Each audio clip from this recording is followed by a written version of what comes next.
Welcome to MapleWoodian.com podcast. We have on the phone Elizabeth Aaron. How are you doing, Elizabeth? Well, I'm good. Thanks for making the time to talk to Columbia. Well, you are the one making time for us, which we like. Of course, you're the principal of Columbia High School, and now you're a veteran principal of a whole year plus. I am indeed. As people know, you have been at the high school for a couple of years, but you became principal a year ago, and it's been quite a year. Let's just ask quickly, what has been sort of the biggest surprise in the first year? Anything you didn't expect, good or bad, taking over such a big school? How's that for a loaded question? I think the answer to that is probably actually something that you might consider a cop-out question, or cop-out answer, as it were. I think anyone who takes on the job of principal of a high school probably would be wise to say, nothing surprised me and everything surprised me. Right. And that way you get to talk about just the individual things that happen, which are very much what I expected, having lived in Maplewood for 18 years and having kind of spent my whole life in public education in New Jersey, which was being met with terrific teachers, people who work really hard, supportive and welcoming families, lots of students who were doing really well, and then lots of students who are still not getting what they need, and figuring out what the pathways are to making sure that we're serving all of our students, which I think is what every high school principal wakes up thinking about every day. I think when you started, we talked about a year ago, you went into it with a real energetic attitude. You really wanted to do good things with the students. Or you think you've been able to do as much as you wanted, or maybe even more than you expected? I probably would not surprise anyone who knows me personally or professionally to say I haven't maybe gotten to do all the things I want to do, but I don't think anybody does. I have seen a tremendous amount of good work done in the year since I became principal. I think that really helping people focus on getting the work done, getting obstacles out of the way, making sure students feel supported and resourced when they come into the buildings. I think it's one of those kind of cliched dictums of leadership, hire good people and stay out of their way. Get out of other people's way so that they can do their work is something that high school principals definitely have to subscribe to. I do the job of principal if I didn't have a ton of people working with me who were also really good at their jobs. So I think a lot of being a first-year principal is figuring out what you do yourself, what you do with other people, what other people do on their own, and how you kind of constantly meet with each other, talk with each other, share ideas, and help each other and get out of each other's way. And we have a team that works really well together here at the high school, and so many teachers, of course, who are so good at their jobs that you can do that. You can try and get some obstacles out of their way so that they can focus on what really matters, which is the students in their classrooms. You seem to get a lot of positive reaction. I mean, we go around, I ask everyone, not only because, as you know, and people probably know, my daughter just started at Columbia this year, and I ask questions all the time, whether I'm writing about Columbia or just as a parent. Everything I hear from people around town is good. I've heard rock star as the term used for you. I've heard you're a cheerleader, but you're also very disciplined, you're very strict in a good way, I think. How do you balance kind of being this, I mean, you're at the football games, baseball games, you had a great event in front of the high school with a music program on a Sunday afternoon. Pops on Parker, that was extraordinary, I think, a lot. But you also, I recall, were sort of supportive when some students were doing the protest of the Michael Brown killing, which was, I think, a great expression of letting them realize how they can have their say. How do you balance being a real a cheerleader for the students in school and really having to be strict with such a big population and a diverse population? Well, I think the trick, as it were, but it's not, of course, a trick. It's the most important thing I think about teenagers probably is they're remarkably talented students and thoughtful and caring and empathetic children, whether they have just moved here from another community or they've been in our district since they were kindergartners or even before. So I think we have a school culture and are certainly working toward a school culture where everyone feels that they'll be supported and that they're wanted and that they're valued and that they should be working to be their best selves. And so if your best self is a musician on any given day, or your best self is a voice for social justice, or your best self is someone who's just trying to do a really good job writing a paper or an essay or doing a science experiment, that you are able to hear your voice in your school and that you know your voice matters.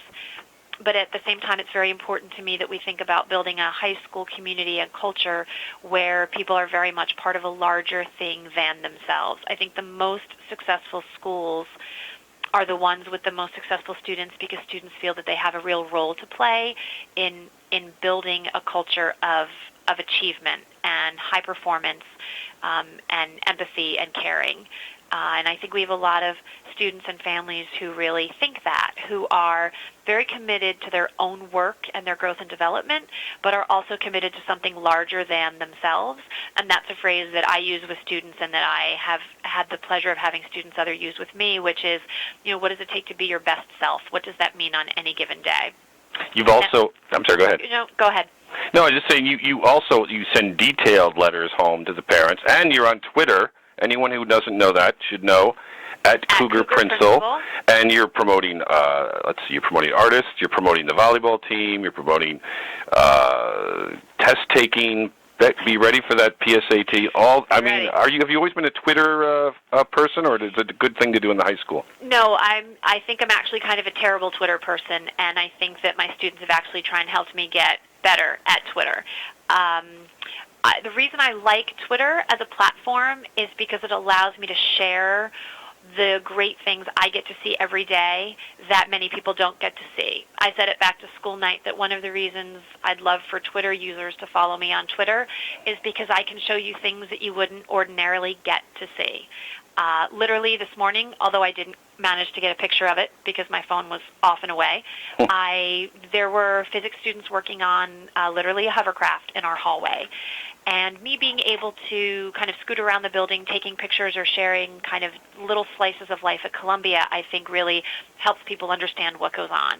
As your child, I think, gets older and you start to kind of see them focus or value or want to work on a certain something, whether it be music or art or something in science or robotics or theater or a club, you start to see that Columbia High School, and there are thousands of Columbia High Schools. There are as many Columbia High Schools as there are students we have at Columbia and teachers.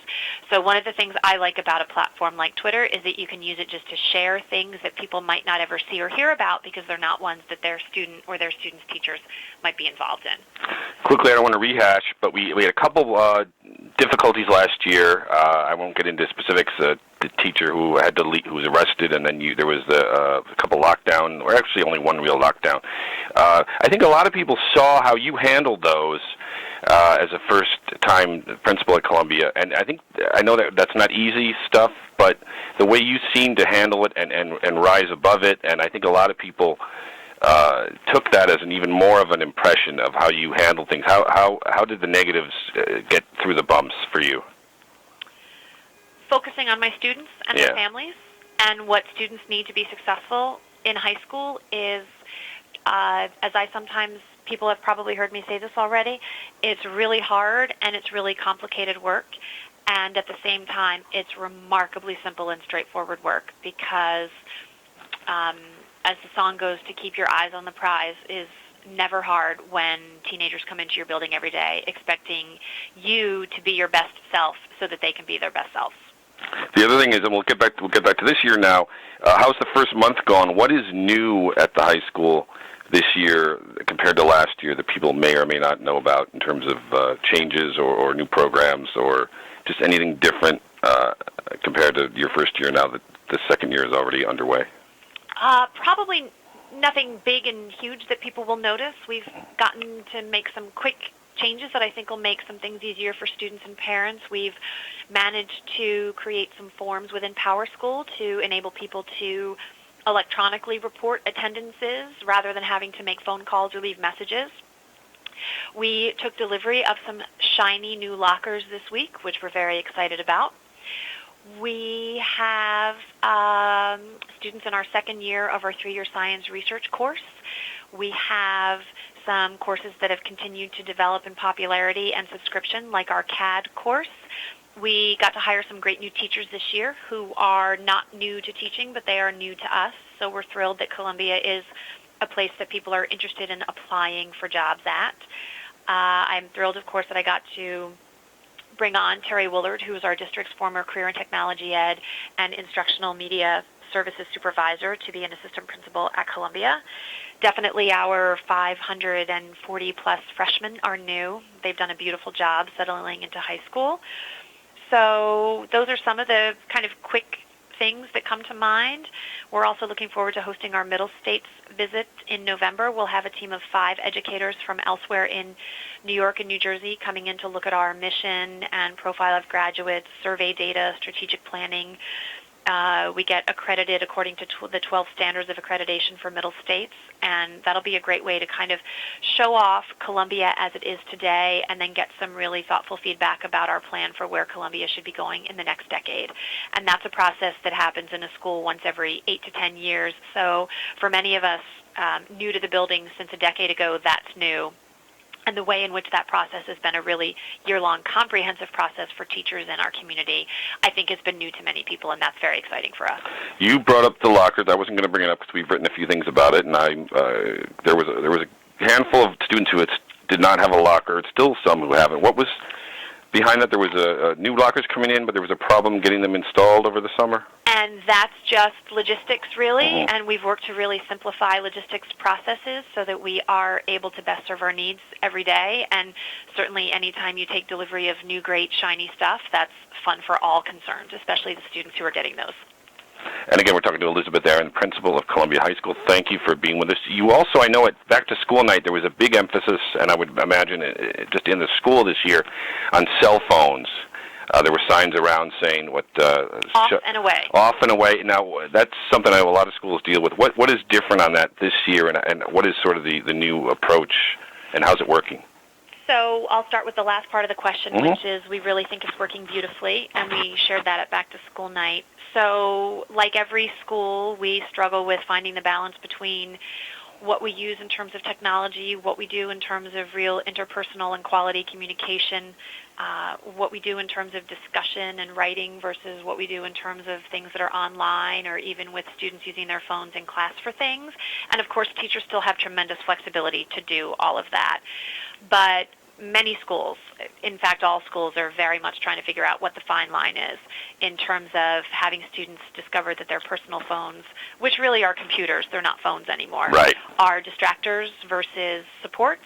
And we've really found that having those off and away, unless they're for instructional reasons, is constructive and good for kids.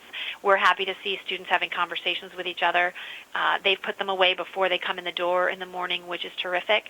They still have the opportunity to use them during lunch and, of course, after school, and, of course, anytime their teachers are using them for instructional purposes, but we don't want them out on a regular basis. There's too much drama. There's too much drama and too much distraction, and we've definitely seen a decrease in that, which we think actually really opens up students' opportunities to better learning and more thoughtful conversation. And so the rule is when they get into the building, they have to go off and away, hence off the and away. phrase. And they can come out at lunch? Sure. And before and after? Yep. And now if a student has one out, you see it, you confiscate it or they have to put it away? I know the middle school has put out some rules because my son goes there. We're very much focused on students making the decision, so we never see it. And I just have to say off and away, and I've heard other students say off and away to other people. Excellent. Which is terrific. And then for also, what do you think has been done to help people realize, I mean, I've been in this town many years, you've been in, I think, longer, but now that I have a child at the high school and I'm covering the high school to a degree, I am learning things about what the school has to offer, whether it's classes and clubs and AP and all these. Do you think you've been able to, and the district's been able to really promote the positive elements to people who don't know the high school maybe and have a view that isn't really fair or maybe an older view of such a big high school? I think it's my job definitely as principal to focus on all the work that we have to do to support all the stories that our building and our students can tell. I'm thrilled to always share that with our community. I think it's up to people to decide how much they want to invest in learning about us and what we do and supporting our students. It's, of course, my hope that they certainly do and will. It's a great place. And what has it been? What's your favorite part of being principal, and what's maybe your least favorite part, if there is one? How's that for another open-ended question? That's an impossible question. I think for me, and many people I think probably know this in terms of their knowledge of me at work, I started out as a history teacher, so the deep and rich history of Columbia High School and its role in our community to me is a remarkable and powerful thing about working here. And the talent of the teachers who come to work here every day, our support staff, our counselors, our community partners, the excitement that our students bring into the hallway each day.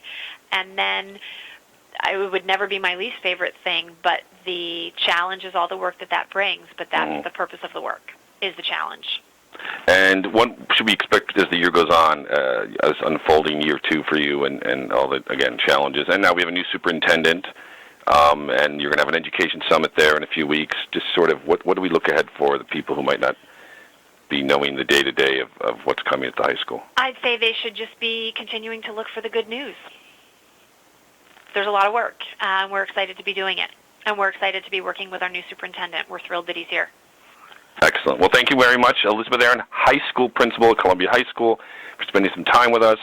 I still say rock star status and support from the community is not out of bounds for the great job you're doing. Well, thanks very much. It's an honor to work with the students we have here, so we'll keep doing it. Thanks much. Be well. Thanks. Bye.